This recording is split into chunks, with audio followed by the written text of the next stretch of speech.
Tribun News Today.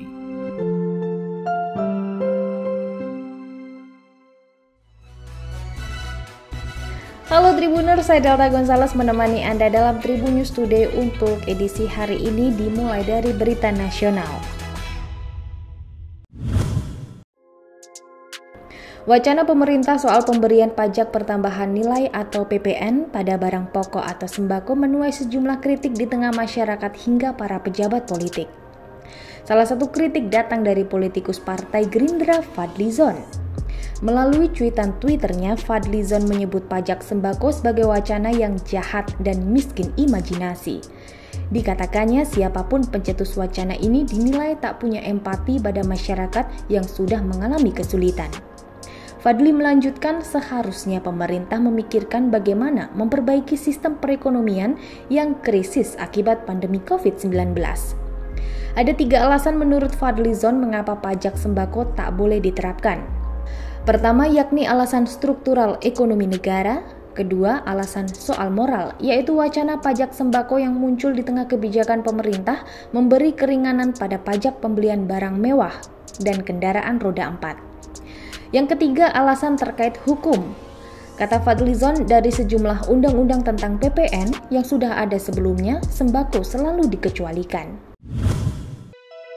Dari berita regional, Tribuners, seorang gadis dilaporkan bunuh diri dengan terjun dari jembatan ke aliran Sungai Bengawan Solo pada Kamis 17 Juni 2021. Lokasi terjunnya gadis itu berada di kawasan Jembatan Besar Ring Road, Kelurahan Mojosongo, Kecamatan Jebres, Kota Solo.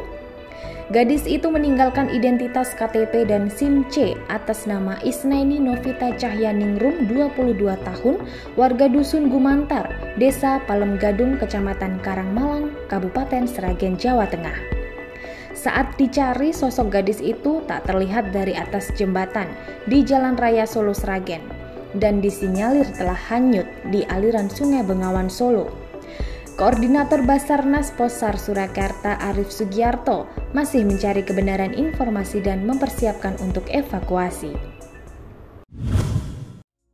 Baby Ukasya masih berumur 2 bulan, Irwansyah malah menanyakan kapan Zaskia Sungkar bisa program hamil lagi. Ternyata Irwansyah sangat antusias ingin memiliki anak lagi, padahal Ukasya masih berusia 2 bulan. Mendengar keinginan suaminya, Zaskia Sungkar sontak kaget dan menyinggung soal Ukasya yang masih bayi. Zaskia menyebut kemungkinan dirinya bisa kembali program hamil setelah 1 tahun. Hal ini untuk menunggu luka bekas lahirannya untuk sembuh. Saat bertemu dengan sang dokter, Zaskia menanyakan kapan dirinya bisa kembali program hamil.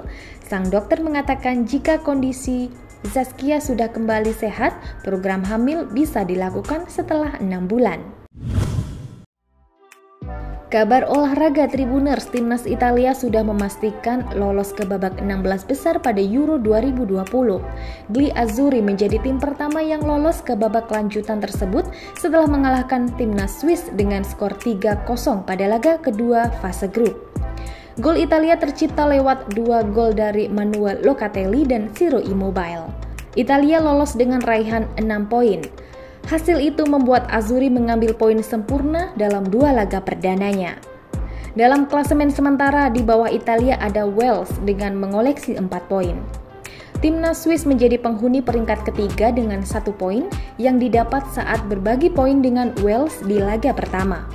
Sementara Turki menjadi juru kunci grup A tanpa raihan poin. Demikian Tribun News Today untuk edisi hari ini. Saya Delta Gonzales pamit, sampai jumpa. Tribun News Today.